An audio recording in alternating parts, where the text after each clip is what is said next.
also have Tourettes syndrome. Anybody else have Tourettes? Yell it out, I guess. So that works. I don't yell things. I don't swear uncontrollably. I have what's called motor tics. So I like jerk my head every now and then, and I like blink my eyes sometimes really fast. Pretty mild. They're called motor tics. And I had a friend tell me one time, he's like, "Hey man, has anyone ever told you your Tourette's is boring?" I was like, "Not to my face, at least. That was bold." Also, do you do this with? I don't think my neurological conditions should be your source of entertainment. Okay? Do you do this with people with things like Jeff has epilepsy? Have you ever gone up to him and been like, "Hey man, you're not having enough seizures to keep me entertained. There's a haunted house down the street. You want to go check that out?"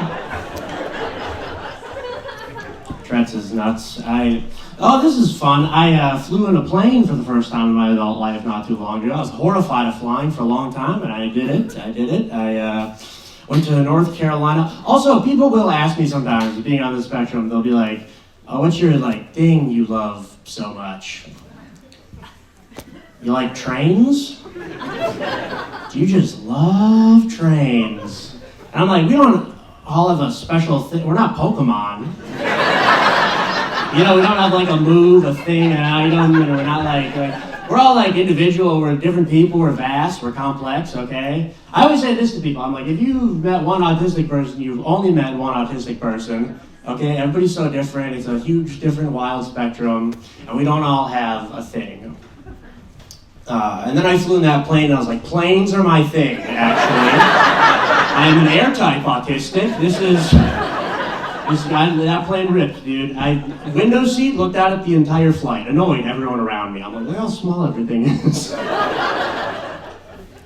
I did go to North Carolina. I brought my dad. I was doing shows in North Carolina. I brought my dad with me because I was very scared of flying at the time, and I wanted my dad there to just pay for everything. So brought him with me, brought him along.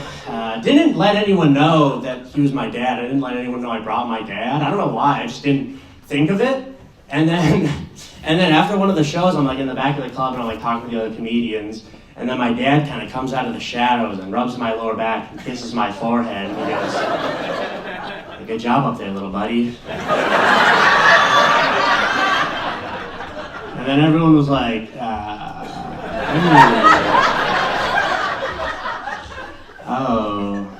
is James being groomed right now by an older autistic man? And then somebody goes, "Hey, blink if you're in trouble," and then my Tourette's kick in. He's still in jail in North Carolina. I did not bring him back with me.